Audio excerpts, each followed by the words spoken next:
Right now, there are so many guns to choose from in Escape from Tarkov when gearing up for your raids. And of course, every wipe is going to have its meta weapon or set of meta weapons. There are a lot of guns that have been in the game for a really long time that tend to get overlooked. So this is episode 2 of our old school Tarkov guns that still absolutely dominate. I'm Jessekazam. Welcome back to another Escape from Tarkov video. If you liked the video, think about dropping a like, commenting down below, or subscribing to the channel for more content like this. We are trying to hit 100,000 subs by the end of the year. Thank you so much to everybody that has supported the channel thus far. But with all that out of the way, let's go ahead and dive right in. So before we get too far, I just want to let you guys know I do stream Escape from Tarkov on Twitch. All my links will be down below if you wanted to stop by the stream one day. And if you're looking for people to play Tarkov with, our Discord server is an awesome place to be. We have over 10,000 members, looking for group channels, Sherpa system. It's really, really cool. But this video, we are talking about old school Tarkov guns that still slap. We're going through a few guns that have been in the game for a really long time. Now, full disclaimer here, this definitely isn't like a budget video where these are great value guns, and this definitely isn't a meta video. You know, these aren't going to be the meta guns. Those are the guns you see all the time. This is for people that love playing the game and maybe want to switch it up. These are guns that I think perform really well and are just fun to use. So first up, one of my actually all-time favorite guns in Escape from Tarkov is the MP5 SD. I've done a full video on this gun before. It's a really, really good gun, basically just stock. As you can see, the stats for this are 33 vertical recoil, completely standard, and it's suppressed. So for solo players that like to run suppressed, really the only thing you need to do to this thing is purchase a mount so you can put an optic on it. The MFI mount you can purchase from Peacekeeper for 75 USD, and I think you can get it even at Peacekeeper level 1. These were selling out a lot on day 1 of the wipe because it's a really easy way to put an optic on an MP5. Boom, throw that on, put your favorite optic, delta point, hollow, whatever, and you are good to go. You can put a mount on the suppressor to allow you to put like a laser or a flashlight. Flashlights are great for darker maps like Interchange and stuff like that. But that's it. This gun is an absolute laser beam, 33 vertical recoil stock. You don't need to do anything else to it. Optic, maybe a flashlight. Boom, you're good to go. Now, of course, it is a 9mm SMG, and a lot of people have a lot of thoughts and opinions on 9mm. They took away the ability to purchase the top tier 7.31, which they renamed, and the AP 6.3 round, but you can still get these, and namely through crafting. So really quickly, obviously the AP 6.3 round is about 30 pen, 52 damage, and the top tier 7.39, which was renamed to PBP, is 39 pen and 52 damage. So these are still 9mm has and probably will always be a great round for hitting shots in the face. Of course, if you run up against an Alton or a Wrist T, you basically need to run the other way. However, other than that, an Exfil, an Airframe, a Fast MT, a TC800, any of these helmets that have class 3 face shields, AP 6.3 is going to get through it most of the time on the first shot, maybe the second. And something like the PvP is going to get through it in the first shot every single time, dropping people really, really quickly if you're aiming for the face, which is why this gun is so devastating because it has such low vertical recoil. It's really controllable. It is really easy to track people and get them right in the face. I'm not a huge fan of leg meta with the rip rounds or anything, but now these rounds are craftable.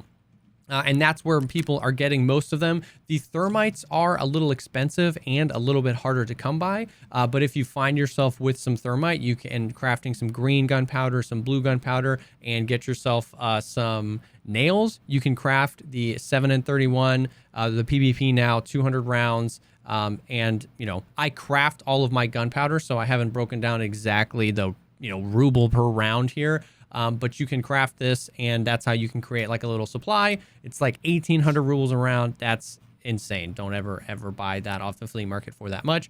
Alternatively, for and much cheaper, you can purchase the AP 6.3 round, which, like we said, is still a very functional round. And this is much easier to craft as well. It just takes 2 red gunpowder and 400 PSD GZH rounds. These rounds are super cheap to just purchase, 68 rubles. And then you can craft the red gunpowder as well, or you can find these in raid. And this is how I ended up with, I have like normally about 1,000 round buffer of AP 6.3 whenever I want to run 9mm. So this is purchasable for like 700 to 800 rubles on the flea market, 8 to 9 sometimes. Not bad.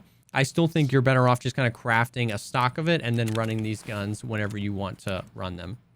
Secondly, we are talking about the VSS, and the Val is kind of interchangeable here. These are old school. These are classic guns. These guns have gone through a lot of history, from being some of the most powerful guns in the game to being kind of like nerfed into oblivion. But really at the end of the day, no matter what they do to these guns, with the rate of fire and the ammunition and the fact that they're suppressed, means that close quarters, these guns are almost always going to be absolute annihilators. Now, one of the things they've done to these is made the availability of them much less. You used to be able to find them on raiders, and they used to be cheaper from the traders and stuff like that. Right now, I believe the only way to get a VSS to purchase is straight up off the flea market. They're like, you can get them for like 45,000, but you really got to watch the durability these days. If you want something in the 90 to 100% durability range, you are right in that 100,000 ruble mark. And same thing with the VSS. If you want, or sorry, with the Val. If you want a Val, it's 150,000 rubles from Prepper, and it's about 100,000 rubles off the flea market. There are some barters for the VSS, but they're most of the time not worth it. Acquiring VSSs off Sanitar is a great way to get everything. It's a great way to get the VSS, it's a great way to get mags, and it's a great way to get ammo. Now, speaking of ammo, of course, this ammo, like we said, has always been really, really good. The BP round, the top here, 55 pen, 60 damage, coming out at 900 rounds per minute. This is just literally melting anything. However, it is pretty expensive. Weirdly, not that expensive. Like 1,300 a round is expensive, but it's less than like 55A1 off the flea market. It's weird, but I would say that's still probably not worth purchasing, because the SPP round, which you can get at level 4 proper for 1,300 rubles a round, but you can get off the flea market for much less, is still 50 pen, 64 damage. Once again, coming out of that gun, that means this ammo absolutely shreds through. 50 pen at 900 rounds per minute, you're punching through a slick in just a few shots, and absolutely getting through any face shield. I mean, even Alton's class 5, this is 50 pen, a few shots of this, and that thing is dead. Even going down to the budget round, you know what I mean? SP6, you can get at level 3, 900 rubles a round, a little bit less on the flea market, 500 rubles a round. Even this has 46 pen and 58 damage. A lot of people think SP6 kind of sucks, but once again, 46 pen is a really, really good round to be going at 900 rounds per minute. And then even at level 2, if you're going on a budget, if you found one of these things, SP5 is still 38.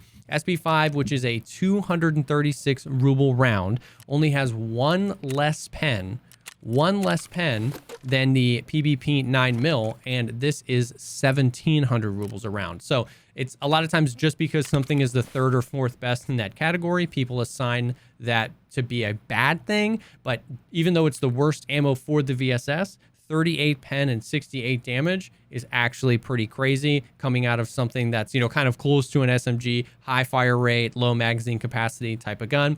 The other consideration here is, of course, the magazine size. You can get the 20 rounders, which are really cheap. You can get these at level 3 for 8,000 rubles a round. The 30 rounders, however, you're going to need 4 pliers for the barter, or you're going to need 40,000 rubles per magazine, which is definitely a little bit kind of crazy for a magazine, but especially since they only hold 30 rounds, they're not a high capacity magazine.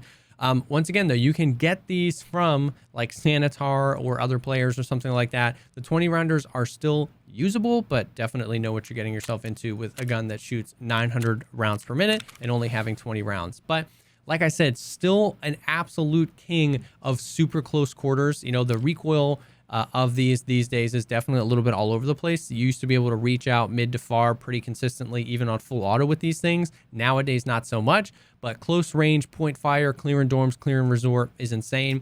One of the reasons why I like this is, once again, you don't have to do too much to them. There's a few different mounts where you can put flashlights and stuff like that. I like this because you can put a foregrip and a flashlight.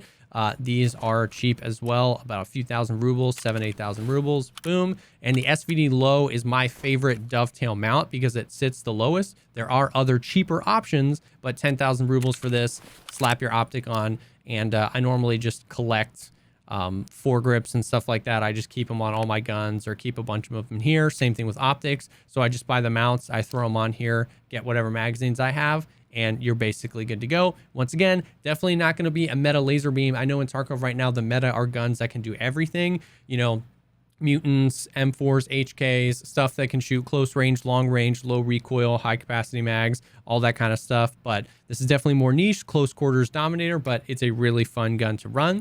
And last but not least, we are going over the old school king of the pistols, the Glock 17. A lot of times now, because this kind of sits in the middle, it gets overlooked. You've got cheaper pistols like the TT or the P226 or the Grotch. You've got better pistols on the high end like the 5.7 and the SR1MP, pistols with more stopping power. But there has always been something about the Glock. This gun, it really is kind of like a feeling thing. This gun shoots straight. It feels really accurate. It feels really fun and predictable. And you can kind of just like know what you're getting yourself into. It just feels accurate. And then additionally, from more of an aesthetic kind of perspective, you can do a lot to the Glock, a lot more than you can do to any other guns. And it's just more fun of a pistol to run. Now, this is purchasable from Mechanic. Straight up, day one, level 1, you can get yourself a Glock 17 for 15,000 rubles. And then there's a bunch of crazy barters for crazy cool Glocks, 3 cowboy hats. You get yourself 50-round mag and a compensator on there. Up at level 2, you can get the Glock Spartan, which has a for 2 magnets, which has a threaded barrel and the milled out slide, so you can put like an RMR right on it. 5 hard drives. You can get the Hex, which has an RMR on it, and a compensator and a flashlight. For 5 light bulbs, which you can find absolutely everywhere. You get a delta point, a compensator, a bigger magazine, and again, you can get the TAC-3 for 3 light bulbs and 2 batteries, which is that same one with the 50-round mag, the flashlight, and the compensator. There's a bunch of cool Glock variants out there, and if you want to make your own, there's a bunch you can do to it as well. In the preset system, I just whipped a few together of some of the ones that I like to run.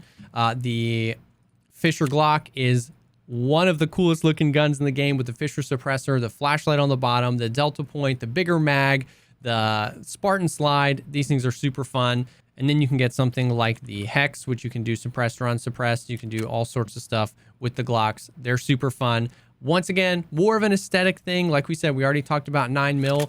9mm is a great sidearm caliber if you're going for scavs, to not use your better ammo, or if you're just going for those face taps if you switch to your sidearm, or if you're just doing kind of these immersive, fun pistol runs. Once again, there's something rewarding and just absolutely fun about one-tapping raiders or PMCs with the Glock, and then just kind of doing the pistol runs on the come-up. Super fun gun. So that's 3 more old school Escape from Tarkov guns that are still really good in my opinion. Like I said, not a budget video, not a meta video, but if you're like me and you're still having fun playing Tarkov, but you're bored using the same guns over and over again, I hope that this helped and gave you some stuff to try out so you can go out, destroy some PMCs, and have fun playing Escape from Tarkov.